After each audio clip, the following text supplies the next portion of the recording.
और उसे लापरवाही से इस्तेमाल करना जानलेवा हो सकता है। लेकिन नेबुला को रुकने की कोई वजह नहीं दिखती। आखिर अपोस्टल्स कोई फाइन वाइन नहीं होते जिन्हें बस सजा कर रखा जाए। एल्डर उसे खतरे की याद दिलाता है। ये सब सिर्फ इसलिए स्मूथ रहा क्योंकि क्रैम्पस उस वक्त ध्यान नहीं दे रहा था और अलायंस मीटिंग में मौजूद था। नेबुला मान लेता है कि ये एक बड़ा गैम्बल था, लेकिन रुंडा की टिप की वजह से वो जीत निकाल लाया। हमेशा ये रिस्क था कि क्रैम्पस मीटिंग में आए ही नहीं या मीटिंग जल्दी खत्म हो जाए, लेकिन गैम्बल पूरी तरह काम कर गया और बदले में उसे सिर्फ एक नहीं, कई कीमती चीज़ें मिली। सबसे बड़ी बात यह कि उसने सबके दिमाग में ये बैठा दिया कि वो नॉन स्टैंडर्ड प्लेस भी कर सकता है और यही अपने आप में एक बड़ी जीत है। पेरिश्ड वर्ल्ड में आम तौर पर दो तरह की प्ले स्टाइल्स होती हैं। पहली हाई रिस्क हाई रिटर्न और दूसरी लो रिस्क लो रिटर्न। ज़्यादातर लोग मानते हैं कि लो रिस्क लो रिटर्न वाला रास्ता सेफ और स्मार्ट होता है, लेकिन सच्चाई इससे अलग है। High risk high return style ज़्यादा इफेक्टिव होती है क्योंकि सेफ प्लेस प्रेडिक्टेबल होती हैं और आसानी से काउंटर हो जाती हैं। फिर भी नेबुला हर चीज़ में मॉडरेशन रखता है, लेकिन एक्सेप्टेबल रिस्क हर इंसान के लिए अलग होता है। इसे नंबर्स में नापा नहीं जा सकता। इस वक्त नेबुला धीरे धीरे एक सॉलिड एडवांटेज बना रहा है। इतना बड़ा रिस्क लेने के बाद तो ये मानना सेफ है कि उसका रिवॉर्ड भी उतना ही बड़ा होगा। सीन वापस अलायंस मीटिंग पर लौटता है और इस बार सबके चेहरे साफ तौर पर उतरे हुए हैं।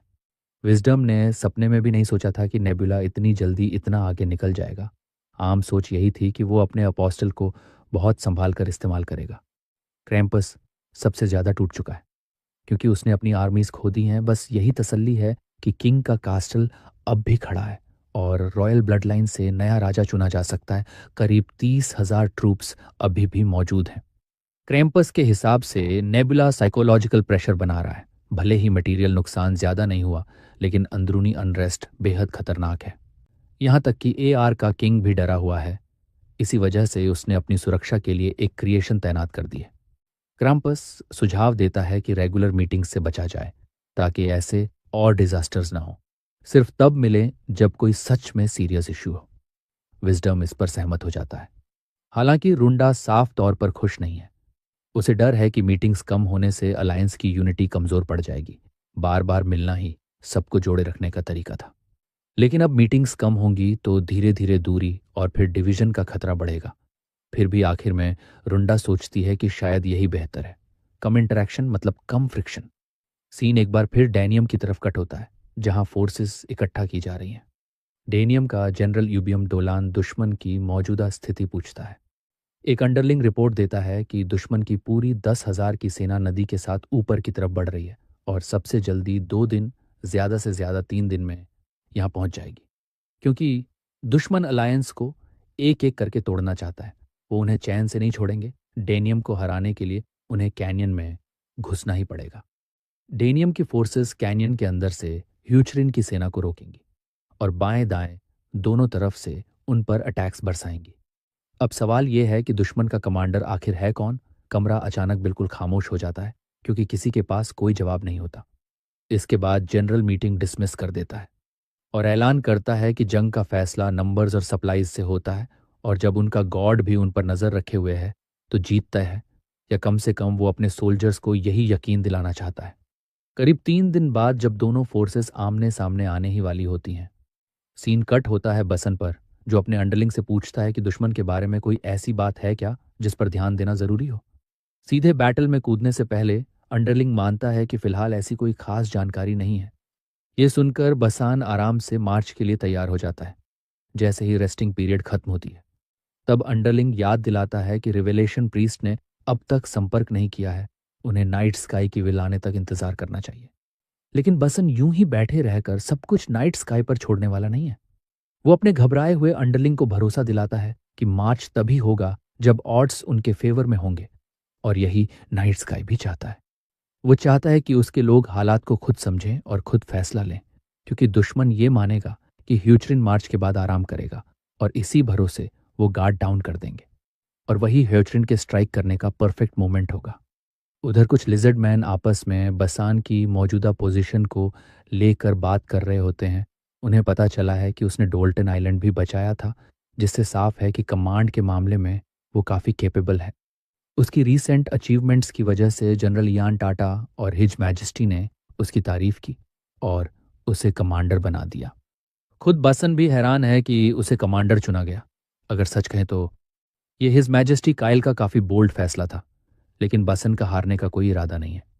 ये भी सच है कि ज्योग्राफी और दुश्मन के भारी नंबर्स की वजह से ह्यूचरिन डिसएडवांटेज में है। लेकिन हम सब जानते हैं, नंबर्स ही जंग नहीं जिताते। अगर ह्यूचरिन इतनी कम तैयारी में भी इमीडिएट बैटल के लिए तैयार हो गया तो डानियम की सेना हिल जाएगी। और आखिरी ट्रम्प कार्ड है रैक रैक, जो आसमान से सीधे मीटियर की तरह उतरता है और एक पल में सबका ध्यान अपनी तरफ खींच लेता है। लिजर्ड रेस का ये चैड इतनी ड्रामेटिक एंट्री करता है कि दुश्मन तक सन्न रह जाता है। रक रक के जवाब में क्रैम्पस अपनी सारी क्रिएशंस एक साथ झोंक देता है, सिर्फ रक रक को रोकने के लिए। क्रैम्पस को पूरा भरोसा है कि उसकी क्रिएशंस नेबुला के अपोस्टल को मेन बैटल से दूर रखेंगी। पूरा कॉन्फिडेंस लेकर वो सारी क्रिएशंस एक साथ रक रक पर टूट पड़ती हैं। टकराव इतना जबरदस्त होता है कि पूरा जंगल गूंज उठता है। रक रक दौड़ रहा है, छलांगे लगा रहा है, उन जंगली बीस्ट से आगे निकलने की कोशिश करता हुआ। दुश्मन का कमांडर ये देखकर बेहद खुश हो जाता है कि रक रक फ्रंट लाइंस से हटता दिख रहा है। सोल्जर्स भी खुशी में चिल्लाने लगते हैं। उन्हें लगता है कि जीत अब पक्की है। लेकिन उन्हें क्या पता, ये सब ठीक वैसा ही हो रहा है जैसा कमांडर बसान चाहता था। वो संतुष्ट है कि राक राक बिल्कुल प्लान के मुताबिक मूव कर रहा है। भले ही दुश्मन के पास नंबर्स ज्यादा हों और टेरन का फायदा भी, बसान को पूरा भरोसा है कि वो नहीं हारेगा। आखिर सामने भी इंसानों की ही सेना है और बासन कभी लोगों की सेना से हारा नहीं है। उधर क्राम्पस की क्रिएशंस अब भी राक राक का पीछा किए हुए हैं और उसके चेहरे पर एक गहरी कट भी लग चुकी है। बिना एक पल गंवाए वो अपना वेपन समन करता है, आसमान में उछलता है और अपनी इलेक्ट्रीफाइड स्पीयर घुमा देता है। क्रिएशंस उस वार से बच निकलती हैं और पलटकर उसकी तरफ झपटती हैं। लेकिन राक राक कोई साधारण वॉरियर नहीं है। वो आसानी से हर अटैक से बच जाता है। सीन कट होता है स्टन्ड लिजर्डमैन पर, जो रक राक को उन बीस्ट से आमने सामने भिड़ते हुए देख रहे होते हैं। उधर बसन का लैकी अब भी उसके अजीब डिसीजन मेकिंग को समझने की कोशिश कर रहा है। समंदर में मिली जीतों की वजह से कमांडर का कॉन्फिडेंस समझ आता है, लेकिन लैकी को डर है कि कहीं ये कॉन्फिडेंस भारी न पड़ जाए। वो अपने कमांडर को याद दिलाता है कि उनके पास सामने मौजूद पाथवे से गुजरने के अलावा कोई और ऑप्शन नहीं है। हुचरिन दुश्मन की पहली वेव को आगे निकलने नहीं दे सकता। कैनियन पहले से ब्लॉक है और दुश्मन चट्टानों पर चढ़ने में माहिर है। इसीलिए उस रास्ते से जाना हुचरिन के लिए भारी नुकसान का सौदा होगा। लेकिन बसन खुश है कि फॉर्मेशन बिल्कुल वैसी ही बनी है जैसी उसने प्लान की थी। ह्यूचरिन इस वक्त कैनियन एंट्रेंस की तरफ एनसर्कलिंग फॉर्मेशन में बढ़ रहा है, बिल्कुल वैसा ही जैसा बसन चाहता था। फॉर्मेशन स्टेबल है, लेकिन सही ऑफेंस करना आसान नहीं होगा। अगर उन्हें अंदर घुसना होता तो आमतौर पर संकरे कैनियन से गुजरने के लिए वेज शेप्ड फॉर्मेशन बनाई जाती। लेकिन बसन को यह फॉर्मेशन इस सिचुएशन में बिल्कुल भी सही नहीं लगती। वो समझाता है, कैनियन का एंट्रेंस कुत्ते के मुंह जैसा है। अब सोचो, अगर उसकी नाक के पास फॉक्सटेल से गुदगुदी कर दो तो वो छींक ही मारेगा। बसन अपने हेंचमैन से कहता है, बस देखते रहो, सब अपने आप सही जगह बैठ जाएगा। भले ही दुश्मन के शरीर पहाड़ी इलाकों के लिए बने हों और उनके पास नए हथियार भी हों, लेकिन उनकी सोच अब भी पुराने जमाने की ट्रेडिशनल फाइटिंग टेक्निक्स में अटकी हुई है और उनकी फॉर्मेशन भी शायद वही घिसी-पिटी पुरानी वाली है। इसी सोच के साथ बासन अपनी सेना को आदेश देता है, कैनियन की दीवारों पर निशाना लगाओ और फायर खोल दो। सोल्जर्स तुरंत कैनन बॉल से कैनियन की दीवारों पर हमला शुरू कर देते हैं, चारों तरफ तबाही मचाते हुए, जिससे मलबा दुश्मन पर बारिश की तरह गिरने लगता है। पूरी तरह दबने से पहले दुश्मन का कमांडर अपने लोगों को जवाबी कार्रवाई का आदेश देता है। लेकिन सोल्जर्स रिपोर्ट करते हैं कि फुट सोल्जर्स बहुत ज्यादा सटकर खड़े हैं, जिसकी वजह से कैनन्स को आगे बढ़ाना मुश्किल हो रहा है। ऐसे में कमांडर उन्हें कैनियन के ऊपर ले जाने का आदेश देता है, लेकिन फिर से रिपोर्ट आती है, या तो कैनन्स टूटेंगी या लोग कुचले जाएंगे और ऊपर से इसमें बहुत वक्त भी लगेगा। कोई और रास्ता न देख कमांडर वेस्ट वाली एक स्क्वाड को रिट्रीट का आदेश देता है, लेकिन हेंचमैन बताते हैं कि अनरेस्ट पहले ही फैल चुका है और रिट्रीट का आदेश मोरेल को पूरी तरह तोड़ देगा। दूसरी तरफ बसन अपनी सेना को कैनन्स आगे बढ़ाने का हुक्म देता है, क्योंकि इंटरसेक्शन पर कब्जा करना जरूरी है। आखिरकार बासन का हेंचमैन समझ जाता है कि उनकी मौजूदा फॉर्मेशन असल में इतनी फायदेमंद क्यों है। दरअसल सराउंडिंग फॉर्मेशन फायर पावर को फोकस करने के लिए सबसे बेस्ट होती है, और जो लोग संकरे कैनियन एंट्रेंस में फंसे हैं उनके लिए बाहर की तरफ कैनन चलाना लगभग नामुमकिन है। अगर वो तंग जगह से कैनन चलाएंगे तो अपनी ही फोर्सेस को नुकसान पहुंचेगा, और ऊपर से कैनियन के टॉप से नीचे कैनन चलाना भी बेकार है। कैनन बॉल्स बस लुढ़क जाएंगी यानी दुश्मन अपने नए हथियारों का सही इस्तेमाल ही नहीं कर पाएगा। डेनियम को शुरू से यहां पोजीशन नहीं लेनी चाहिए थी। हेंचमैन को डर सताने लगता है कि अगर दुश्मन किसी तरह कैनन्स को फ्रंट तक ले आया तो क्या होगा। लेकिन बसान कहता है अगर ऐसा हुआ तो वो ह्यूचरिन के लिए और भी फायदेमंद होगा। सीन कट होता है उन दुश्मन सोल्जर्स पर जो कैनन फायर में दबते चले जा रहे हैं। किसी तरह दुश्मन अपनी कैनन यूनिट को संभाल लेता है और उन भारी हथियारों को फ्रंट तक घसीट लाता है। जैसे ही कैनन टीम फ्रंट लाइंस तक पहुंचती है, बसन कैवलरी को चार्ज करने का आदेश देता है। तुरंत ही ह्यूचरिन की कैवलरी दुश्मन को रौंदती हुई आगे बढ़ती है और उन्हें फिर से केओस में धकेल देती है। दुश्मन का कमांडर चिल्लाकर सोल्जर्स को आर्टिलरी टीम की रक्षा करने का आदेश देता है। शील्ड सोल्जर्स और स्पीयर सोल्जर्स को फॉर्मेशन लेने को कहा जाता है। लेकिन बसन को पूरा यकीन है कि अब ये सारी कोशिशें बेकार हैं। स्पीयर सोल्जर्स कैवलरी को तभी रोक सकते हैं जब फॉर्मेशन पहले से टूटी ना हो। दुश्मन और ज्यादा डेस्परेट होता जाता है। जनरल जबरदस्ती आगे बढ़ने का सुझाव देता है, चाहे सब मारे जाए। लेकिन हेंचमैन तर्क देते हैं कि टेरेन का फायदा छोड़ना बेवकूफ़ी होगी।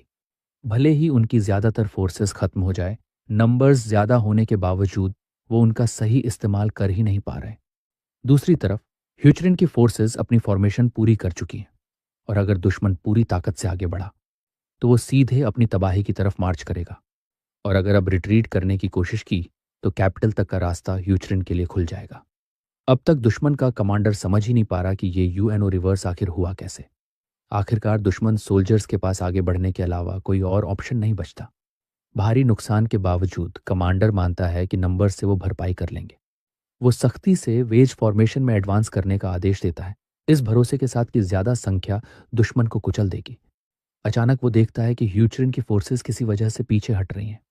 कमांडर मान लेता है कि ये उनकी भारी संख्या का असर है और मौके का फायदा उठाने का फैसला करता है। लेकिन हमें पहले से पता है कि सच्चाई इससे बहुत दूर है। बसन की वो तिरछी मुस्कान साफ बता देती है कि खेल अभी खत्म नहीं हुआ। बसन अपनी सेना को चार्ज का आदेश देता है, खुद अपने बर्ड पर सवार होकर लड़ाई में कूद पड़ता है।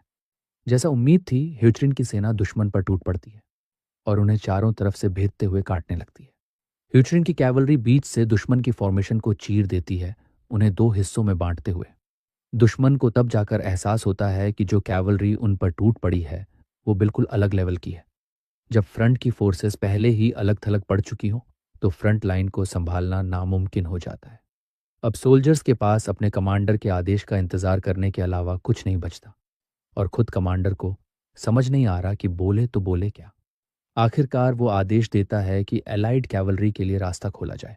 उसके हिसाब से फ्रंट फोर्सेस को बचाना सबसे जरूरी है। एक हेंचमैन तर्क देता है कि कैवलरी को आगे भेजना बेकार होगा, सबसे सही फैसला कैनियन के अंदर रिट्रीट करना है। तब एक दूसरा वाइट गोट अपने शॉर्ट साइटेड साथी को याद दिलाता है कि पीछे की फोर्सेस पहले ही चार्ज कर चुकी हैं, अब वापस जाना नामुमकिन है। आखिर कैप्टन फैसला करता है कि सोल्जर्स को बैटल पर फोकस करने दिया जाए और टाइट फुट सोल्जर फॉर्मेशन बनाए रखते हुए आगे बढ़ते रहें। जहां तक अलग थलग पड़ चुकी फ्रंट फोर्सेस की बात है, उन्हें छोड़ने के अलावा कोई रास्ता नहीं। एक ऑफिसर बहस करने की कोशिश करता है, लेकिन गुस्से में जनरल उसे चुप करा देता है, ये कहते हुए कि उनके पास अब भी एडवांटेज है। सीन वापस बसान पर आता है। वो थके हुए और घायल सोल्जर्स को रिट्रीट करने का आदेश देता है और जो स्क्वाड अभी तक लड़ी नहीं है उसे आगे मार्च करने को कहता है। हेंचमैन सुझाव देता है कि मौजूदा सोल्जर्स को पूरी तरह इस्तेमाल कर लिया जाए और फ्रेश ट्रूप्स को अगली टक्कर के लिए बचाया जाए। उसके मुताबिक रिट्रीट करने से जल्दी रिकवरी की गारंटी नहीं मिलती। इस पर बासन उसे नया नजरिया देता है। अगर सोल्जर्स को लगे कि जब तक मौजूदा स्क्वाड पूरी तरह खत्म नहीं हो जाती उन्हें बैटल में नहीं भेजा जाएगा तो स्टैंड बाय ट्रूप्स ढीले पड़ जाएंगे। अर्जेंसी बनाए रखना जरूरी है। साथ ही जो सोल्जर्स रिट्रीट करके बचते हैं वो आगे मिलने वाले ऑर्डर को और ज्यादा सीरियसली फॉलो करेंगे। खैर, क्योंकि दुश्मन की फ्रंट फोर्सेस मिट चुकी है, बसान फिर से डिस्टेंस बनाने और कैननस चलाने का प्लान करता है। जैसा उसने कहा था, जैसे ही कैवलरी पीछे हटती है और दुश्मन आगे बढ़ता है, कैनन्स की बैरज शुरू हो जाती है। दुश्मन का कमांडर पूरी तरह टूट चुका है, उसे समझ नहीं आ रहा कि अब क्या किया जाए। अगर वो फुट सोल्जर्स हटाकर कैनान्स आगे लाता है तो कैवलरी उन्हें चीर देगी, लेकिन अगर वो फुट सोल्जर्स को तेजी से आगे धकेलता है तो कैवलरी कमर से काट देगी और वो एनिमी इन्फेंट्री के लिए आसान शिकार बन जाएंगे। और अगर डेनियम फॉर्मेशन बनाए रखते हुए आगे बढ़ता है तो फिर से कैनान से उड़ा दिया जाएगा। कमांडर खुद को बिना किसी जवाब के फंसा हुआ महसूस करता है। दूसरी तरफ बासन को लगता है कि रिट्रीट ही दुश्मन के लिए सबसे बेहतर ऑप्शन है। अगर वो उनकी जगह होता तो जरा भी नहीं सोचता। तबीयत अचानक बसन नोटिस करता है कि दुश्मन ने शायद कुछ नया सोच लिया है। वो तुरंत लिजर्डमैन को चार्ज करने का आदेश देता है। दुश्मन का कमांडर देखता है कि ह्यूचरिन अपने फुट सोल्जर्स आगे बढ़ा रहा है, जो उसके प्लान से पूरी तरह मैच करता है। वो ईस्ट साइड को टिके रहने का आदेश देता है और दूसरी तरफ हैवी इन्फेंट्री भेज देता है। सैटिरोस heavy infantry foot soldier lines तोड़ने के लिए जानी जाती है और इससे दुश्मन को उम्मीद की एक पतली सी किरण दिखती है। किसी तरह उनका प्लान काम कर जाता है और कैप्टन को गर्व महसूस होता है कि हैवी इन्फेंट्री ने ह्यूचरिन के फुट सोल्जर्स को पीछे धकेल दिया। वो उन्हें आगे बढ़ने और ज़्यादा ज़मीन लेने का आदेश देता है। जैसे ही अलाइड फोर्सेस कैनियन से बाहर निकलेंगी, जीत उनकी होगी। लेकिन बसन के पास अभी एक और सरप्राइज बचा हुआ है। जैसे ही दुश्मन सोल्जर्स काफ़ी आगे बढ़ जाते हैं, वो अचानक खुद को सीधे कैनन्स के सामने खड़ा पाते हैं। एक ही पल में सारे सोल्जर्स ज़मीन से चिपका दिए जाते हैं। सीन फिर नेबुला के पर्सपेक्टिव पर कट करता है, जहां वो हैमर एंड एनविल स्ट्रैटेजी समझाता है। असल में ये टैक्टिक अलेक्जेंडर द ग्रेट के ज़माने से चला आ रहा है और बसान जो इस्तेमाल कर रहा है वो इसका सबसे बेसिक वर्जन है। मजबूत फुट सोल्जर से एनिमी को सामने से रोकना, फिर आर्टिलरी और कैवलरी से ऊपर और साइड से लगातार वार करना। क्योंकि दुश्मन कैनियन में फंसा हुआ था, नेबुला को कोई नुकसान नहीं हुआ, लेकिन अभी राहत की सांस लेना जल्दबाजी होगी।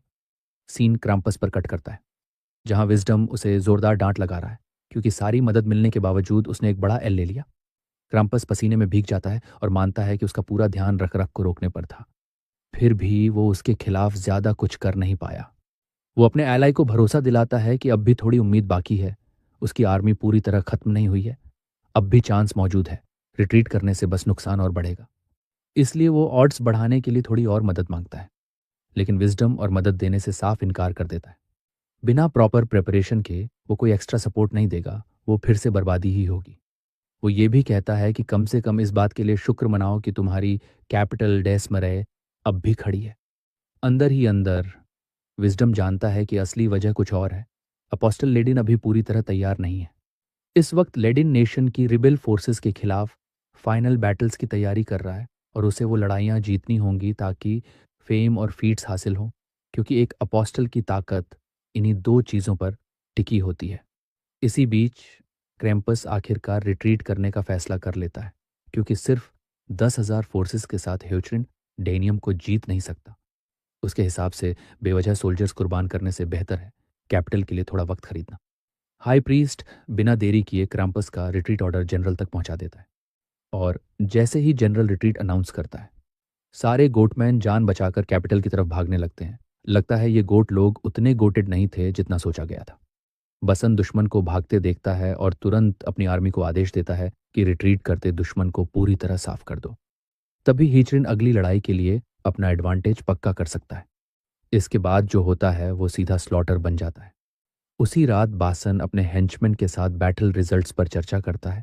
दुश्मन अपनी लगभग आधी मैन पावर खो चुका है और डिजर्टर्स इस गिनती को और बढ़ा देंगे, जबकि ह्यूचरिन के करीब 1,000 कैजुअल्टीज हुए हैं। हेंचमैन खुश है कि ह्यूचरिन ने 3-1 के नुकसान में होते हुए भी दुश्मन को बुरी तरह कुचल दिया। इस तरह डिप्लिकेनियन वॉर डैनियम के इतिहास की सबसे करारी हारों में से एक बन जाती है।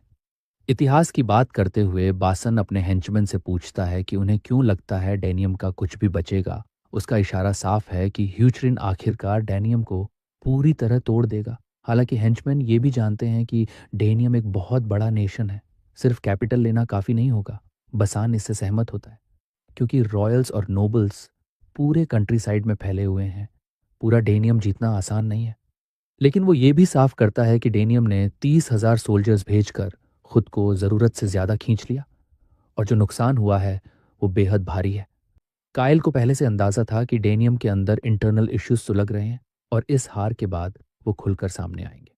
और इन्हीं इश्यूज को बसान अपनी आंखों से देखने के लिए बेचैन है।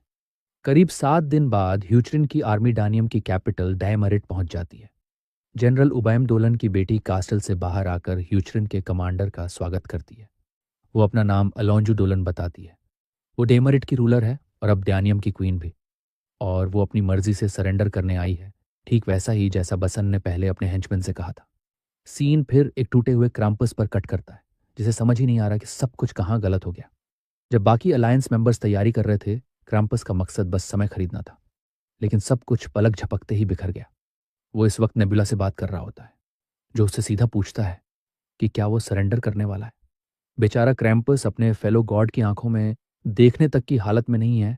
कांपती आवाज में वो नेबुला से पूछता है कि क्या वो सच में इस गेम में इतना खराब प्लेयर है। हाँ, नेबुला मानता है कि क्रैम्पस बुरा प्लेयर नहीं है। इस पर रेड गाय अगला सवाल करता है, अगर वो बुरा नहीं है तो फिर वो हारा कैसे? नेबुला जवाब देता है कि क्रैम्पस का मेन गोल था कि किंग की मौत के बाद चांसलर को पूरी पावर मिले। क्रैम्पस इसे मान लेता है और बताता है कि उसे चांसलर सबसे टैलेंटेड लगा, क्योंकि उस आदमी में पावर की भूख कभी खत्म होने वाली नहीं थी। क्रैम्पस को लगा कि वही इस कैओटिक नेशन को बांध सकता है, और इसी वजह से उसने जनरल उबैम को मोहरे की तरह इस्तेमाल किया। उबैम हार कर लौटा, उस पर ट्रीजन का इल्जाम लगा और उसे एग्जीक्यूट कर दिया गया। अगर उबैम जिंदा रहता तो चांसलर को एब्सोल्यूट पावर कभी नहीं मिलती। क्रैम्पस को यह एक ऑब्वियस मूव लगा था, लेकिन उसने कभी नहीं सोचा था कि उबैम की बेटी अलोंजू बदले के लिए रिवोल्ट कर देगी। आखिरकार वो उसे कोई खास केपेबल इंसान नहीं मानता था। क्रैम्पस सच में नेबुला से जानना चाहता है कि क्या उसके फैसले सही थे। नेबुला सबसे पहले बताता है कि क्रैम्पस ये भूल गया कि सही मौका मिलने पर कोई भी इंसान ग्रो कर सकता है, लेकिन वो ये भी साफ करता है कि वो प्ले पूरी तरह गलत नहीं था। उस मोमेंट के लिए वो बेस्ट चॉइस थी। मगर नेबुला का मानना है कि सिर्फ एक पल के फैसले से जंग नहीं जीती जाती। हर पॉसिबिलिटी को ध्यान में रखकर प्लान बनाना पड़ता है। क्योंकि नेबुला ने सारी पॉसिबिलिटीज सोची थी, उसे अंदाजा था कि कुछ ना कुछ गड़बड़ होगी। बस उसे लगा था कि जनरल और चांसलर के बीच का कॉन्फ्लिक्ट थोड़ा लंबा चलेगा, लेकिन वो उम्मीद से जल्दी खत्म हो गया। और वहीं से नेबुला को वो ओपनिंग मिल गई जिसकी उसे ज़रूरत थी। वो कहता है कि अगर क्रैम्पस अभी पूरी तरह सरेंडर कर दे तो वो उसे अच्छे कंडीशंस देने को तैयार है। इतना बड़ा नुकसान झेलने के बावजूद क्रैम्पस सरेंडर करने से इनकार करता है और कॉल काट देता है। एल्डार भी नेबुला के साथ मौजूद है और जानना चाहता है कि क्रैम्पस ने हार मानने से मना क्यों किया। नेबुला के हिसाब से क्रैम्पस आखिरी सांस तक लड़ना चाहता है और ये एटीट्यूड काबिले इज्जत है। हालांकि एल्डर मानता है कि अगर वो होता तो अपने एल्व्स को बचाने के लिए बहुत पहले सरेंडर कर चुका होता। हैरानी की बात यह है कि नेबुला उस सोच को भी पूरी तरह सही मानता है। डानियम की कैपिटल को देखते हुए, जो ऊंची दीवारों के पीछे बसी है, चारों तरफ नदियां और खेत फैले हैं। आम हालात में इसे जीतना ह्यूचरिन के लिए भारी कैजुअल्टीज लाता, लेकिन नेबुला ने बिना एक बूंद खून बहाए इसे ले लिया, और अंदर ही अंदर उसे यही बात सबसे ज्यादा सुकून दे रही है। अब नेबुला बस ये देखने का इंतजार कर रहा है कि क्रैम्पस अगली चाल क्या चलने वाला है। सीन फिर कासल के चेंबर में लौटता है, जहां बस्सान और उसके हेंचमैन कासल की रूलर अलोंजू दोलन के सामने खड़े हैं।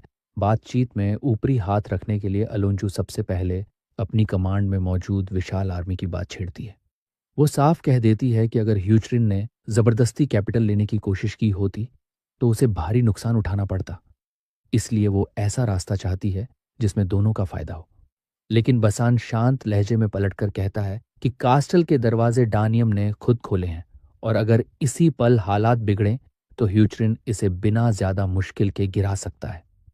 अलोंजू दोलन साफ शब्दों में कह देती है कि हुक्रिन की तरफ से ज्यादा डिमांड्स वो बर्दाश्त नहीं करेगी, क्योंकि अगर ये बात फैल गई कि ह्यूक्रिन बेरहम है तो आगे चलकर बहुत कम नेशंस सरेंडर करेंगी और हर अगली जंग और भी मुश्किल हो जाएगी।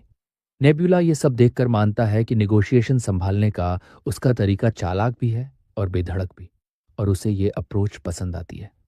एल्डर हैरान होता है कि नेबुला सीधे कैपिटल को बिना किसी रिस्ट्रिक्शन के अपने कब्जे में लेने में दिलचस्पी क्यों नहीं दिखा रहा। नेबुला समझाता है कि डेमरिट अब भी ऐसा पैलेस है जहां रिलीजन की पकड़ बहुत गहरी है। अगर ह्यूचरिन सीधे कैपिटल ले लेता तो उसके नतीजे लंबे और खतरनाक होते। फिलहाल वो बस ये जानना चाहता है कि क्रैम्पस क्या साजिश रच रहा है और अगला ऑप्शन कौन सा चुनेगा। कुछ दिन बीतते हैं और ह्यूचरिन के सपोर्ट के साथ अलोंजू डोलन का कोरोनेशन सेरेमोनी शुरू होता है। ये सेरेमोनी डेनियम के उस रूलर को ऑफिशियली क्राउन करने वाली होती है जिसके ह्यूचरिन से रिश्ते ठीक हैं, लेकिन चीजें प्लान के मुताबिक नहीं चलती। गॉड गिवन रॉयल अथॉरिटी के लिए इस्तेमाल होने वाला सेक्रेड मिरर अचानक अलोंजू के चेहरे के सामने ही छटक कर टूट जाता है। इन हालात में प्रीस्ट ऐलान करता है कि गॉड अलोंजू दोलन को किंग के रूप में स्वीकार नहीं करता। वो आम लोगों को भड़काने लगता है, अपने गॉड की इच्छा का हवाला देते हुए कहता है कि भले ही डिम्यूरेथ ह्यूचरिन के सामने झुक जाए, लेकिन लोगों को अपनी फेथ नाइट स्काई के सामने नहीं झुकानी चाहिए। धीरे धीरे भीड़ प्रीस्ट की बातों से सहमत होने लगती है। नेशन सरेंडर करने को तैयार है, लेकिन फेथ छोड़ने को नहीं। यही वो पल है जिसका नेबुला इंतजार कर रहा था। चर्च और स्टेट का अलगाव। आमतौर पर रॉयल अथॉरिटी और रिलीजन एक दूसरे को सहारा देते हैं और एक ही ब्लॉक बनाते हैं, लेकिन सोसाइटी के आगे बढ़ने के साथ ये दोनों अलग भी हो सकते हैं। अर्थ पर चर्च और स्टेट का सेपरेशन तब होता है जब पॉलिटिक्स रिलीजन को कमजोर करती है, लेकिन पेरिश्ड वर्ल्ड में मामला उल्टा है। यहाँ रिलीजन कहीं ज्यादा ताकतवर है। एल्डर इशारा करता है कि यह सेपरेशन हालात को और ज्यादा उलझा देगा, लेकिन नेबुला मानता है कि क्राम्पस इस गेम में बुरा प्लेयर नहीं है और इस वक्त अलोंजो डोलन ही सबसे अहम पीस बन चुकी है। सीन अलोंजो डोलन पर शिफ्ट होता है जैसे जैसे वो देखती है कि ज्यादा से ज्यादा लोग भड़कते जा रहे हैं। उसे एहसास होता है कि उसके पास अब आखिरी पत्ता बचा है और वो है उसकी फेथ। वो प्रार्थना करती है, अपने लॉर्ड से पूछती है कि वो जवाब क्यों नहीं दे रहा और उसे रिजेक्ट क्यों किया गया। वो जोर देकर कहती है कि जिस चांसलर को उसने मारा उसके अंदर सिर्फ काली लालच थी और नेशन के लिए उसके पास कोई दूसरा रास्ता नहीं था। नेबुला नोटिस करता है कि मिरर टूटने के बाद उसका पेशेंट स्टैट बढ़ रहा है। इसका मतलब वो मेंटली काफी स्ट्रांग इंसान है। एल्डर पूछता है कि क्राम्पस अब उसे मारने की कोशिश क्यों कर रहा है। वो रॉयल अथॉरिटी डिनाई करने से पहले भी उसे मार सकता था। नेबुला समझाता है कि क्राम्पस चाहता है कि वो इंटरवीन करे और इस मुश्किल हालात में उसकी मदद करे, क्योंकि अगर नेबुला ऐसा करता है तो एलोंजो नाइट स्काई गॉड पर भरोसा करने लगेगी, ऑफिशियली रेनिगेड बन जाएगी और बाद में उसे हटाना आसान होगा। नेबुला समझ जाता है कि क्राम्पस ने आखिरकार उसकी सलाह मान ली है, यानी हर हालात के लिए मल्टीपल आउटकम्स तैयार रखना। इस वक्त क्राम्पस ने 4 सिनारियोस तैयार किए हैं। ऑप्शन ए, अलोंजो सरेंडर वापस ले लें। ऑप्शन बी, अलोंजो मर जाए। Option C, Alonzo Night Sky religion अपना ले। और option D, Night Sky Alonzo की रक्षा करे जबकि वो अपने गॉड के प्रति लॉयल बनी रहे। ऑप्शन ए, बी और सी तीनों ही ह्यूचरिन को नुकसान पहुंचाते हैं। ऑप्शन डी नेबुला के लिए सबसे फायदेमंद है और क्राम्पस भी यही चाहता है, क्योंकि अगर नेबुला उसकी रक्षा करता है तो वो डेम्यूरेथ की पॉलिटिक्स में फंस जाएगा और पहले से जीती हुई जगह पर रिसोर्सेज बर्बाद करेगा। जिज्ञासा में एल्डर पूछ बैठता है, क्या नेबुला के पास कोई काउंटर मेजर्स हैं? नेबुला की वो स्मग स्माइल सब साफ कर देती है। उसने सब पहले ही सोच रखा है। क्रैम्पस को एक और लेसन देना है। ओपोनेंट से हमेशा एक नहीं कई प्लान्स आगे रहो। एक ठंडी रात होती है। अलोंजो चैन की नींद सो रही होती है। तब एक रहस्यमयी फिगर बिना आवाज किए उसके कमरे में दाखिल हो जाता है। वो यान होती है, मेजेस में से एक। अलोंजो उसे एल्केमिस्ट समझ बैठती है तो यान तुरंत सुधारती है, अब वो मेज है। अलोंजो को मेज वगैरह सब फेरीटेल जैसी बकवास लगती है। इतनी अनजान बात सुनकर, और वो भी एक किंग से, या खुद को ताना मारे बिना रोक नहीं पाती। वो बताती है कि सोल्जर्स से भरे कैसल में बिना पकड़े घुस आई है और इसी पल अलोंजो को मार सकती है। शायद इतना सुनना यकीन दिलाने के लिए काफी होना चाहिए था, लेकिन अलोंजो उसे टेस्ट करने का मन बना लेती है। वो डैगर निकालती है और सीधा यान की गर्दन में घोंप देती है। खून बहता है, फिर भी यान जिंदा रहती है। अब जाकर अलोंजो सच में घबरा जाती है। अलोंजो पूछती है आखिर वो यहाँ क्यों आई है। यन अपनी गर्दन से ढंसा डैगर निकालती है और शांत आवाज में कहती है उसे बचाने आई है। जब अलोंजो इस मदद की कीमत पूछती है, यन कहती है वो एक ऐसा नेशन चाहती है जहां गॉड्स का कोई दखल ना हो। अलोंजो को यह बात हंसी की लगती है। गॉड के बिना नेशन तबाह हो जाता है। हिस्ट्री यही कहती है। डिवाइन प्रोटेक्शन के बिना कोई नेशन टिक नहीं सकता। यन पलटकर कहती है गॉड्स को टक्कर देने वाली एक ताकत है, मैजिक। जिस नेशन का वो सपना देखती है वो पूरी तरह मैजिक पर टिका होगा। अगर मैजिक इतनी पावरफुल है तो अलोंजो पूछती है ह्यूक्रिन को इससे हराया क्यों नहीं जा सकता। यन बिना घुमा फिरा मान लेती है फिलहाल हुक्रिन को हराना नामुमकिन है। नाइट स्काई मेजेस की हर हरकत पर नजर रखता है, उनकी हर चाल जानता है। अभी वो बस लोगों की रक्षा कर सकते हैं। जो गॉड्स में यकीन नहीं रखते, यन की स्पीसीज जैसे, उन्हें पूरी जिंदगी सताया जाता है। अब जब एक और गॉड इस जमीन पर राज कर रहा है, यन को डर है कि अलोंजो की आने वाली पीढ़ियां यहां कभी चैन से नहीं रह पाएंगी। हुक्रिन के रूल में डानियम नाम बचा रहना ही मुश्किल होगा और फेथ की आज़ादी की कोई गारंटी नहीं। यह नेशंस या डिवाइन इंटरेस्ट्स की नहीं, सिर्फ लोगों की रक्षा करना चाहती है। लोग खुद मजबूत होंगे तो गॉड्स की जरूरत नहीं पड़ेगी। अगर अलोंजो ये ऑफर मान ले, यह वादा करती है वो उसके लोगों की सुरक्षा के लिए जरूरी पावर देगी। वक्त बहुत कम है, सूरज निकलने तक फैसला चाहिए। कुछ ही पलों में सुबह की रोशनी फैलने लगती है और साफ है, अलोंजू ने आखिरकार अपना फैसला कर लिया है।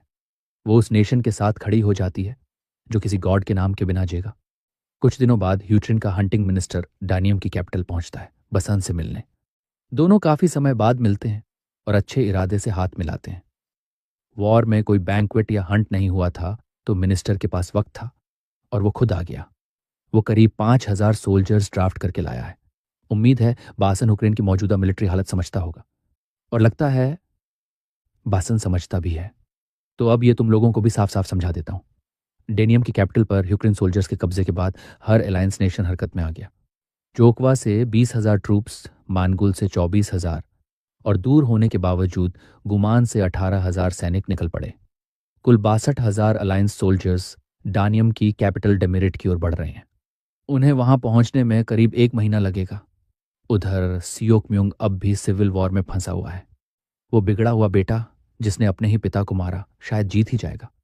वो सब कुछ ऐसे कुचलता चला जा रहा है जैसे किसी गॉड का आशीर्वाद मिला हो। खुद को ट्विस्टेड टाई का डिसाइपल तक कहता फिरता है। हंटिंग मिनिस्टर एक्स्ट्रा 5,000 सोल्जर्स के अलावा कुछ खास हथियार भी लाया है। बसंत चौंक जाता है। ये आम कैनन्स नहीं, बल्कि नए प्रोटोटाइप्स हैं। एक इम्प्रूव्ड मॉडल है, बैरल बड़ा है, वजन ज्यादा, लेकिन उसी से कैनन बॉल की रेंज 50 पेसेस बढ़ गई है। बसंत सच में इम्प्रेस्ड हो जाता है और दूसरे कैनन को देखने के लिए बेचैन हो उठता है। लेकिन दूसरा हथियार साइज और शेप में पूरी तरह अलग निकलता है। असल में वो एक फ्लिंट लॉक गन होती है। हालांकि वे उसे ऐसा नहीं कहते। उनके लिए ये एक छोटा कैनन है जिसे एक सोल्जर अकेले चला सकता है। टेक्नीशियंस इसे हैंड कैनन कहते हैं। बसंत निशाना साधता है, सामने रखे टारगेट पर फायर करता है, और इस हथियार की यूजफुलनेस देखकर उसकी बोलती बंद हो जाती है। उसे पूरा यकीन हो जाता है अगर ऐसे काफी वेपन्स मिल जाएं तो वॉर का रुख पलटना मुश्किल नहीं। करीब 1 महीने बाद हम देखते हैं रुंडा को एक कोने में चुपचाप बैठी, अंदर से टूटी हुई। उसी वक्त अलायंस मीटिंग चल रही होती है। जैसा तुम सोच रहे हो, उसकी हालत ठीक नहीं है। नेबुला की सीधी धमकियां उसके दिमाग में लगातार घूम रही हैं। उसके मन में क्या चल रहा है, ये समझने के लिए हम नेबुला के साथ उसकी पिछली बातचीत में लौटते हैं। नेबुला चाहता था कि वो अलायंस से गद्दारी करे। ये ख्याल ही रुंडा को अंदर तक हिला देता है। अगर वो अलायंस से गद्दारी नहीं कर सकती, तो नेबुला चाहता है कि अलायंस को लगे कि उसने उसी से गद्दारी की है। रुंडा उसे समझाने की कोशिश करती है। वो कहती है कि वो उसके साथ अलायंस में है, लेकिन इतनी खुली बैकस्टैब नहीं कर सकती, वरना सीधा ट्रेटर घोषित कर दी जाएगी। नेबुला ठंडे दिमाग से कहता है कि वो कोऑपरेट करेगा और हालात ऐसे बनाएगा कि वो सेफ निकल सके। फिर वो असली धमकी देता है। अगर उसने साथ नहीं दिया तो वो अलायंस के सामने उसकी सारी सीक्रेट इंटेल खोल देगा, वो सब जो उसने उसे दी थी। चाहे वो इनकार भी करे, अलायंस बेवकूफ नहीं है। शक पड़ते ही वो अकेली पड़ जाएगी और नेबुला उसे आसानी से खत्म कर देगा।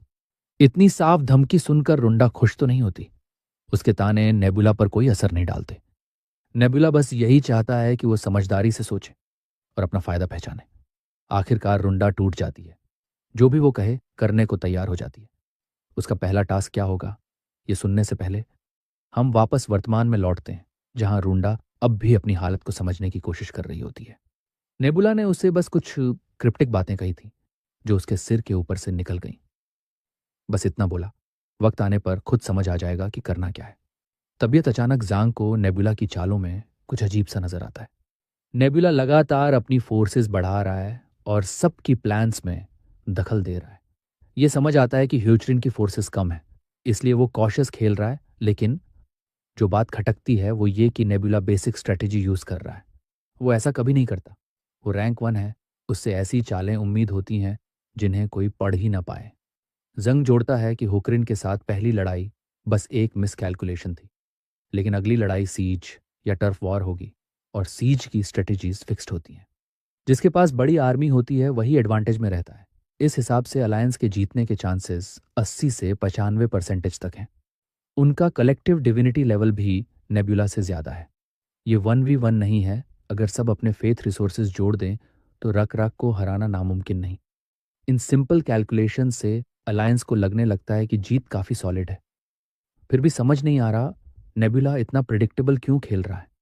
पक्का वो कुछ बहुत बड़ा छुपा रहा है जो उन्हें दिख नहीं रहा। चंग भी इससे सहमत होता है, और उसे एक और बात परेशान कर रही है। वो मेजर्स हैं। 3 मेजेस में से यन की लोकेशन कंफर्म है, लेकिन तलाई और मजदारी अब तक गायब है। नेबुला पहले ही मेजेस का इस्तेमाल करके एक बड़ा इंसिडेंट करा चुका है। उसने डैनियम के किंग के राइट हैंड के पास एक मेज बैठाया और उसी के बाद डैनियम ने रिलीजियस न्यूट्रलिटी डिक्लेयर कर दी। अब भी 2 मेजेस बाकी हैं, मतलब नेबुला आगे भी ऐसे हालात बना सकता है। ये सब सुनकर सिंपल माइंडेड क्रैम्पस को लगता है बस मेजेस से सावधान रहो, काम हो जाएगा। लेकिन जंग को ये इतना आसान नहीं लगता। नेबुला स्टैंडर्ड प्ले इसलिए कर रहा है क्योंकि उसे लग चुका है कि नॉर्मल गेम में भी वो जीत सकता है। अलायंस कुछ बहुत जरूरी चीज मिस कर रही है। ये बस जंग का अंदाजा है। उसका सबसे बड़ा शक उनके बीच कोई ट्रेटर हो सकता है। रुंडा के लिए ये बात चोरी पकड़े गए चोर जैसी ऑकवर्ड हो जाती है, लेकिन क्रैम्पस सिर्फ अंदाजे पर फैसला नहीं करना चाहता, भले ही ट्रेटर होने की संभावना लगभग ना के बराबर हो। जीन इस बात को नजरअंदाज नहीं कर सकता कि अगर अलायंस में ट्रेटर हुआ तो नेबुला इस पत्ते को जरूर खेलेगा और उन्हें सबसे नजदीकी सस्पेक्ट सोचना होगा। यह सुनते ही रुंडा पसीने में भीग जाती है, क्योंकि असल में मोल वही है। उसके लिए यह किसी नाइटमेयर से कम नहीं। अगर उंगली उस पर उठी तो सब खत्म। लेकिन तभी सब चौंक जाते हैं जब जंग असली कल्प्रिट के तौर पर एआर का नाम ले लेता है। ये और पूरी मीटिंग की उम्मीदें पलट देता है। एआर को यकीन नहीं होता और रोंडा भी सन्न रह जाती है।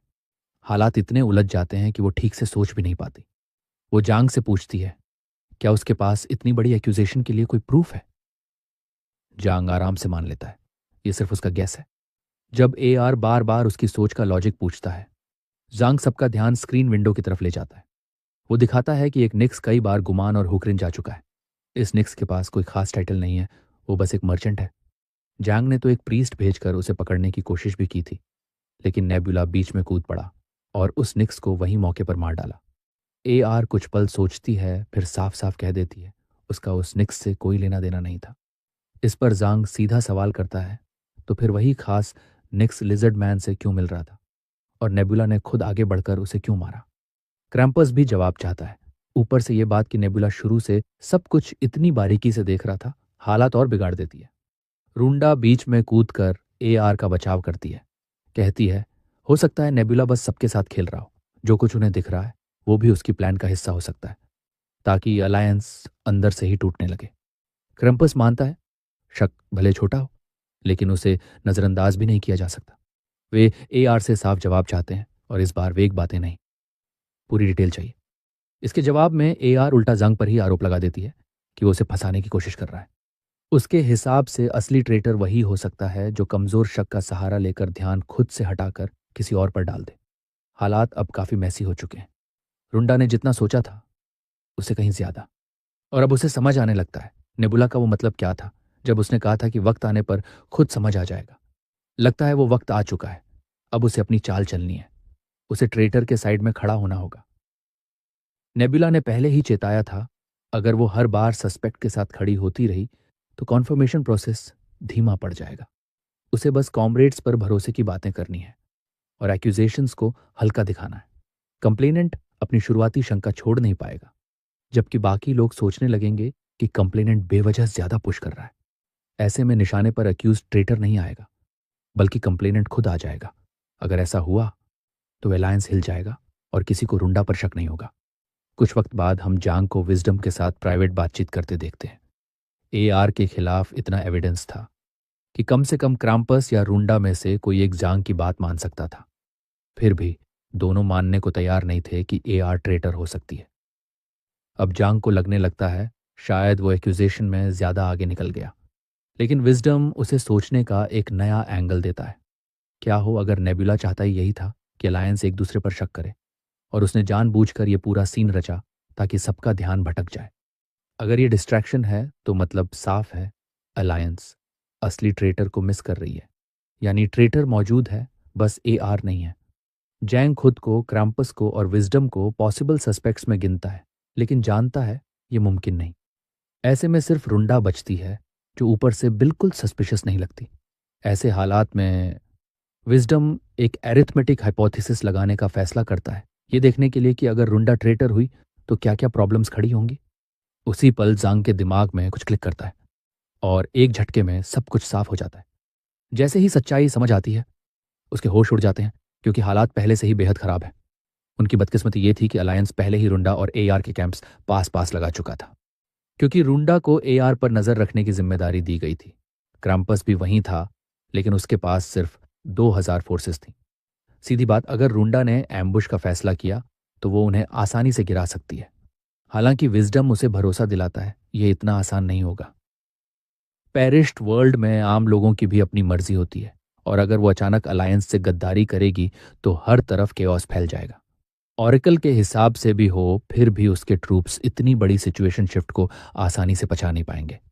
इसके बाद हम रुंडा को देखते हैं, जो अब तक किए गए हर कदम पर सोच रही होती है। जब वो अर्थ पर पेरिश्ड वर्ल्ड खेला करती थी, तब एक पोस्ट ने उसका ध्यान खींचा था, एक इन्वेस्टिगेटिव गाइड जो गेम में दूसरों से सफलतापूर्वक गद्दारी करने के चांसेस बढ़ाने पर लिखा गया था। उसमें डूज और डोंट्स थे, और यह भी बताया गया था कि इफेक्टिव बेट्रेयल कैसे किया जाए। सीधे शब्दों में बिट्रेयल पर लिखा गया पूरा स्ट्रैटेजी गाइड किसी ने मजाक में बनाया था। बाद में वही पोस्ट ट्रेटर बिल्ड के नाम से मशहूर हो गया। ये कभी पॉपुलर स्ट्रैटेजी नहीं बनी, और वक्त के साथ लोग इसे भूल गए। ज्यादातर प्लेयर्स ने तो इसे देखा तक नहीं। लेकिन रुंडा के लिए उस पोस्ट ने उसकी पूरी प्ले स्टाइल बदल दी। उसी की वजह से वो लगातार जीतती चली गई। उसका विन रेट एवरेज से कहीं ऊपर चला गया, जबकि उसकी असली स्किल बस मिड थी। बिल्कुल अभी की तरह वो उस बिल्ड के हर की पॉइंट को इस्तेमाल कर रही थी। लेनर्स एक ऐसी स्पीशीज हैं जिन्हें फैसला लेने में वक्त लगता है। डरपोक, इनएफिशिएंट, और ए या बी में से चुनते वक्त दोनों पकड़ने की कोशिश करते हैं। हारते वक्त भी इनडिसाइसिव ही रहते हैं। इसी वजह से ज्यादातर प्लेयर्स इस स्पीशीज को चुनते नहीं। लेकिन रुंडा के लिए लेनर्स उसकी प्ले स्टाइल से परफेक्टली मैच करते हैं। यही वजह है कि कम रॉ टैलेंट लेकिन पेशेंस रखने वाले प्लेयर के लिए ये एक परफेक्ट पेशेंस बिल्ड है।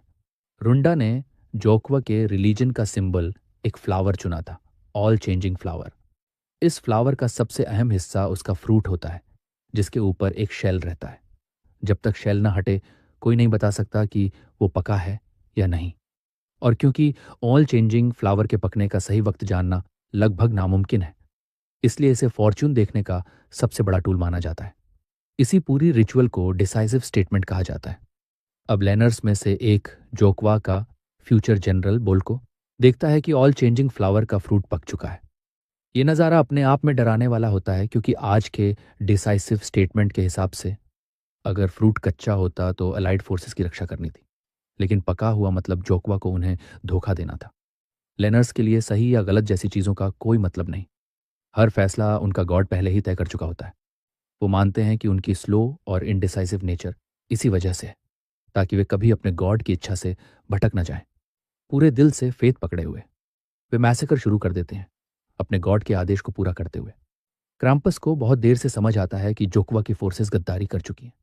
तब तक वे गुमेन के महान जनरल को मार चुके होते हैं, और अब उनके कैप्टन पर एम्बुश करने बढ़ रहे होते हैं।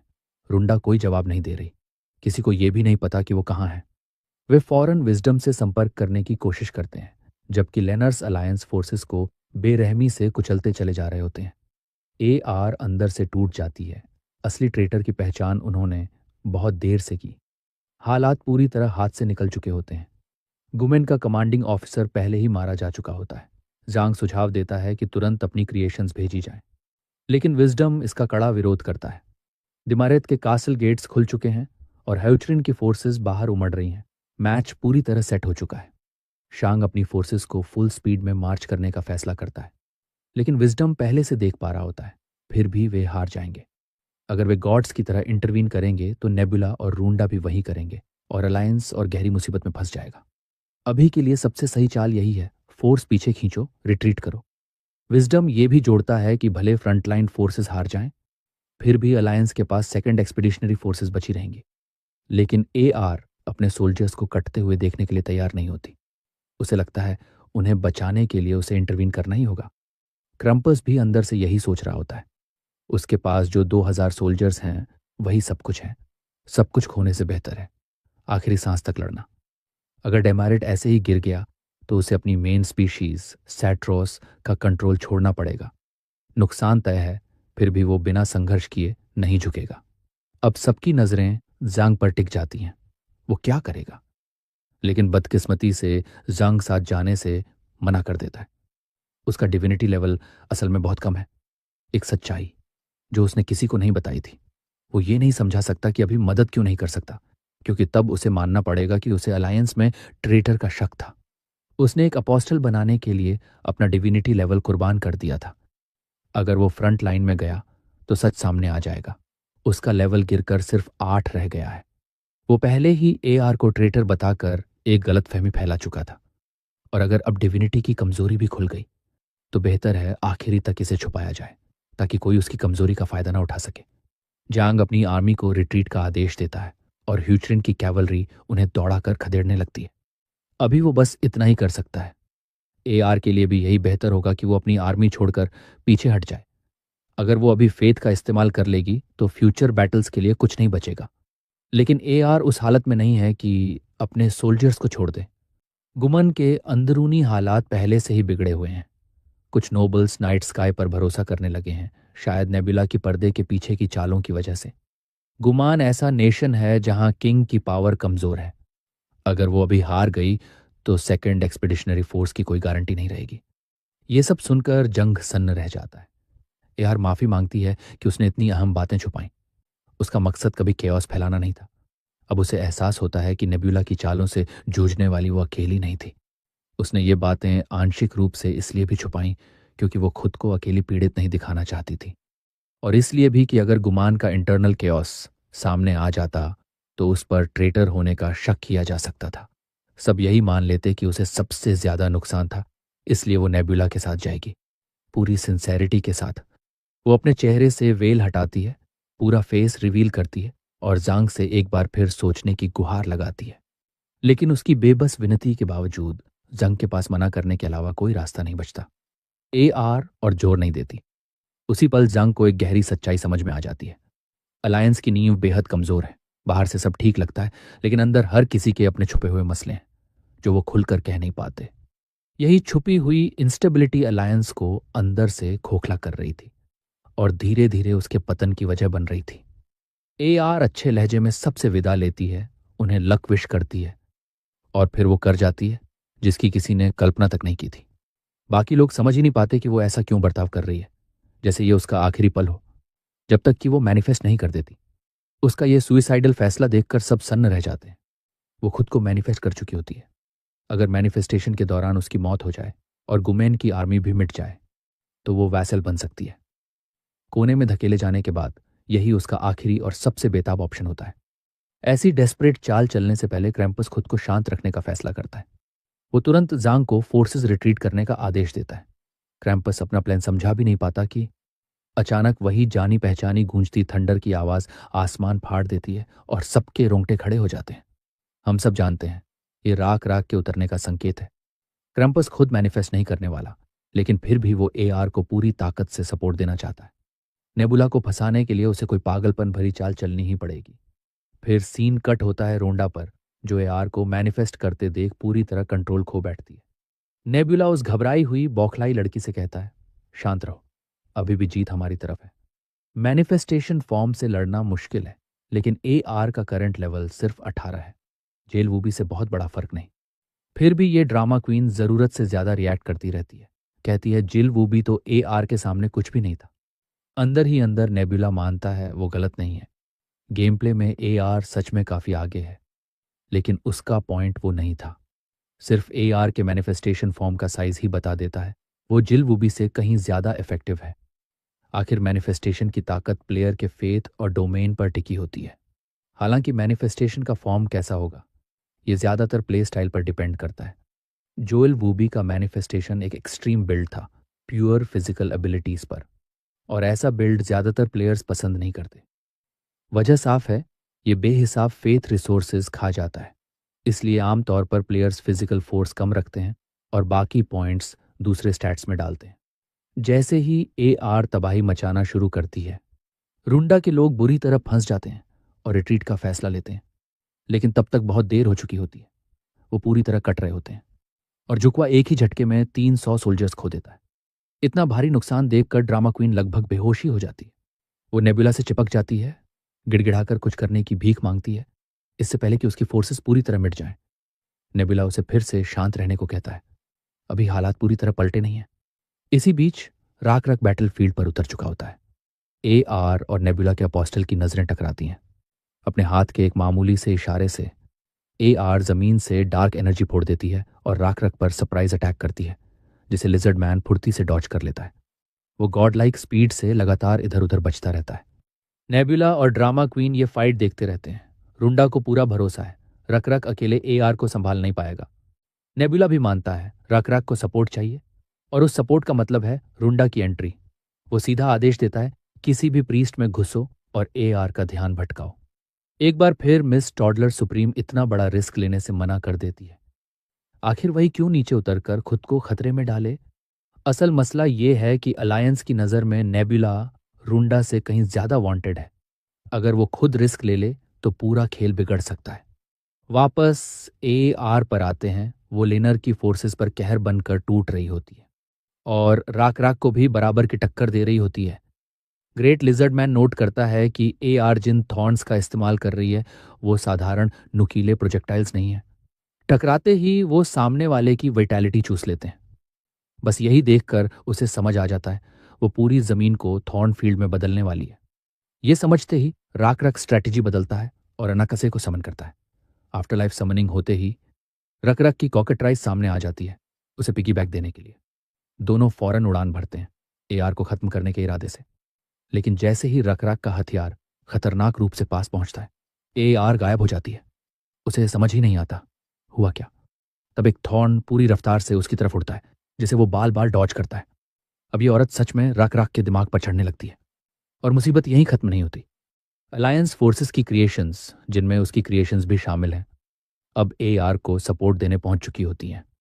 क्रैम्पस और उसकी क्रिएशंस भी मैदान में उतर चुके होते हैं ए आर के साथ खड़े। फिर सीन कट होता है क्रैम्पस पर।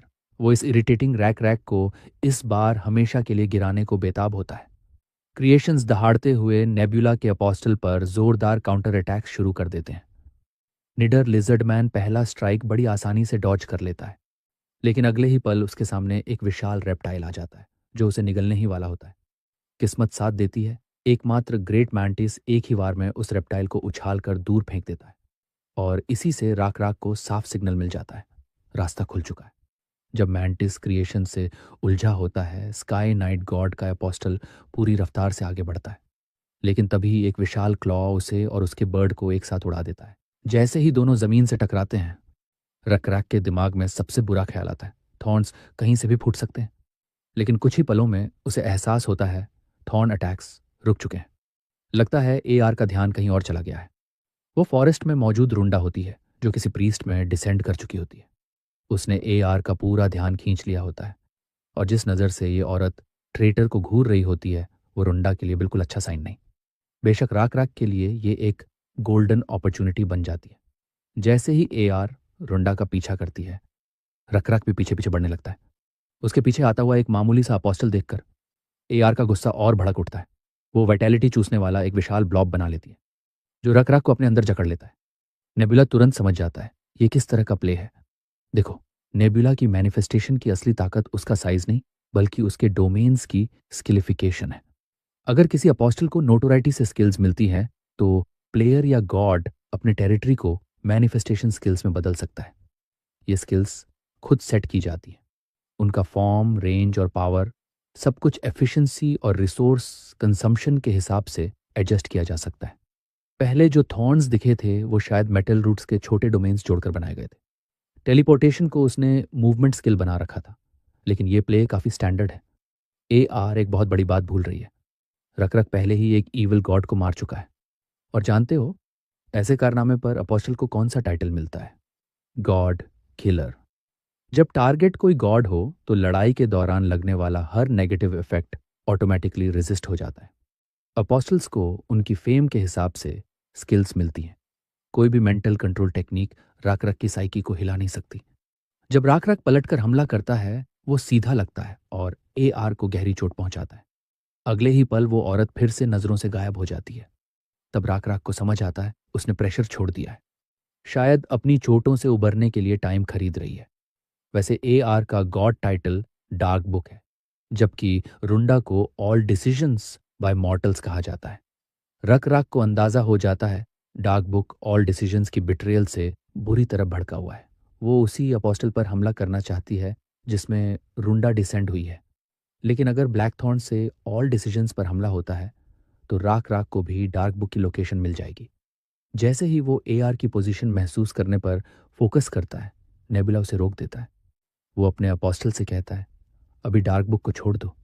लेकिन राख रैक को डर है, अगर एआर को खुला छोड़ दिया तो ऑल डिसीजंस खतरे में पड़ जाएगी। नेबुला उसे भरोसा दिलाता है, ऑल डिसीजंस के साथ क्या होता है उससे बहुत फर्क नहीं पड़ता। इसका मतलब ये नहीं कि वे उसे छोड़ रहे हैं, बस उन्हें कोई दूसरा तरीका निकालना होगा।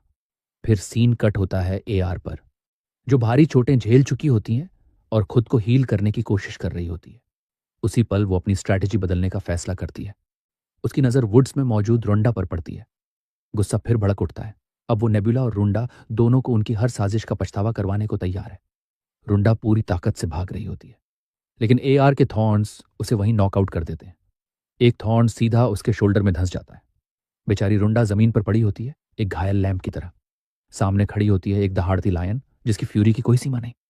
वही लायन एआर उसे गर्दन से पकड़ती है और गला दबाने लगती है। कोई और रास्ता न देखकर रुंडा साथ मिलकर लड़ने का सुझाव देती है, लेकिन यह बात एआर को और भड़का देती है। रुंडा आखिरी इंसान है जिस पर वो कभी भरोसा करेगी, और ये बात वो उसका सिर जमीन पर पटक कर साफ कर देती है। बेचारी लीनर दर्द से चीख उठती है। एआर ट्रेटर को और नीचा दिखाने के लिए उसके ऊपर पैर रख देती है और उसकी चीख और तेज हो जाती है। और दर्द देने के बजाय रुंडा किसी तरह कहती है, पहले रख रख से निपटो। वो दावा करती है नेबुला के अपोस्टल को नजरअंदाज करना एआर की सबसे बड़ी गलती है। वो इशारा करती है कि रख राख उसका पीछा नहीं कर रहा।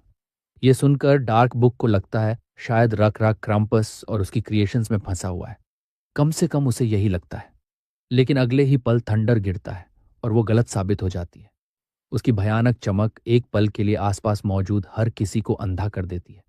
वो रखराख होता है, घावों से भरा हुआ, और ये सारी चोटें क्रैम्पस और एआर की सारी क्रिएशंस एक साथ मिट जाने की कीमत पर आई होती हैं।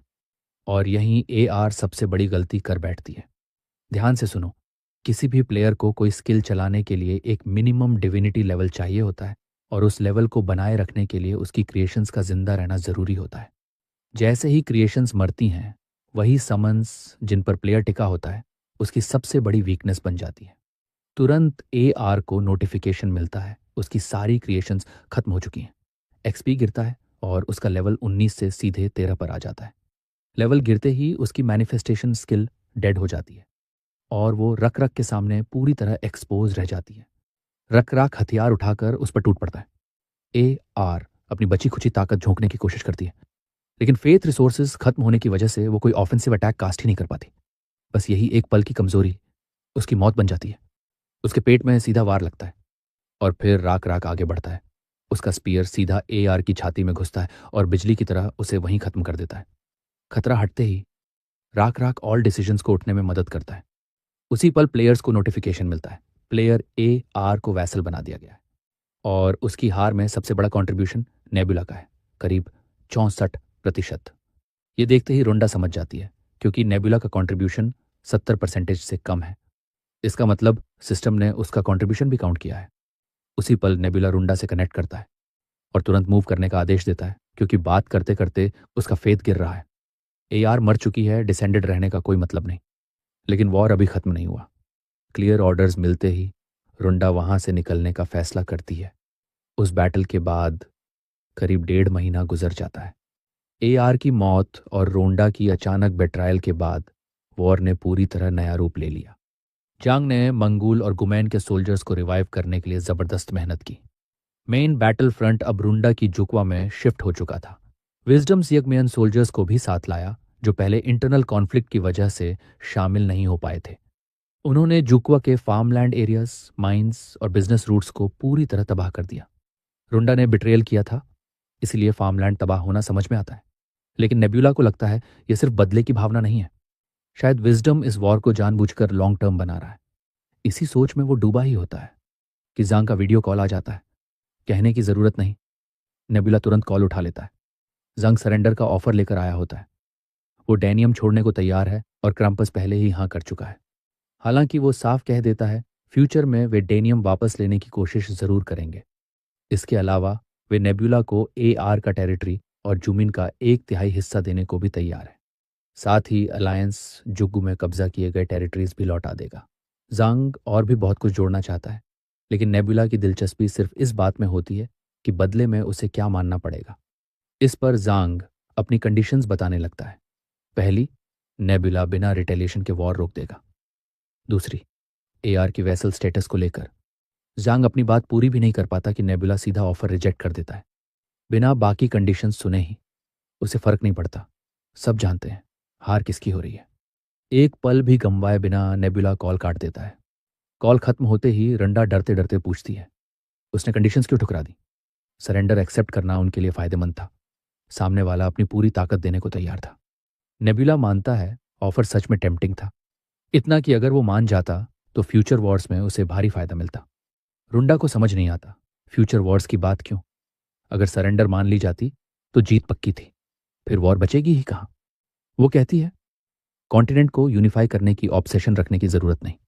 नेबुला जवाब देता है, उसे परफेक्ट विक्ट्री या टोटल यूनिफिकेशन का कोई शौक नहीं। अगर सीज फायर उसके पक्ष में होता तो वो आमतौर पर मान लेता, लेकिन जंग ने खास तौर पर AR की वैसल स्टेटस मांगी थी। अगर नेबुला सही समझ रहा है तो वे AR को रिवाइव करने की कोशिश कर रहे हैं, क्योंकि जैसे ही वैसलाइजेशन हटेगी नंबर्स फिर उनके पक्ष में हो जाएंगे और AR के लौटते ही हालात पलट सकते हैं। हाँ, वैसलाइजेशन हटाने की सेरेमोनी महंगी और टाइम कंज्यूमिंग होती है, लेकिन एक बात साफ है, वे वॉर जारी रखना चाहते हैं और नेबुला फ्यूचर में अपने लिए बेवजह की मुश्किलें नहीं बढ़ाना चाहता। इसके बाद सीन कट होता है गुमान के कैसल पर। कासल के अंदर हम गुमान की प्राइम मिनिस्टर कलवा लाटा से मिलते हैं। वो एक अजीब सी कैंडल को घूर रही होती है, पूरी तरह टूटी हुई। उसका गॉड बहुत वक्त से कोई जवाब नहीं दे रहा। ये साफ संकेत है डार्क बुक सच में मर चुकी है और उसे मारने वाला वही है जिसने ईविल गॉड को भी गिराया था। रख रख। ये खबर बहुतों को अंदर से तोड़ देती है, यहां तक कि किंग भी महीनों से अपने बिस्तर से नहीं उठा। लेकिन ऐसा कोलैटरल डैमेज पहले से तय था। आखिर डिवाइन प्रोटेक्शन के बिना कोई नेशन टिक नहीं सकता। हुक्रिन की फोर्सेस अंदर ही अंदर दबाव बना रही हैं। वो गूमन के लोगों को हुक्रिन का साथ देने के लिए मनाने में लगे हैं। उधर जो मुंगुल पहले गूमन का एलाई था, अब वो गूमन से मर्ज होने की मांग कर रहा है। ऐसे हालात में गूमन के लोग उलझ चुके हैं, किसका साथ दें। इस वक्त वे बस उसी ओर झुकना चाहते हैं जो उन्हें कम बुरा लगे। प्राइम मिनिस्टर बिना किसी गॉड की गाइडेंस के अपने ही ख्यालों से जूझ रही होती है। तभी वो चौंक जाती है जब ENT सीधे उसके कमरे में दाखिल होता है। वो मदद के लिए आया होता है और शायद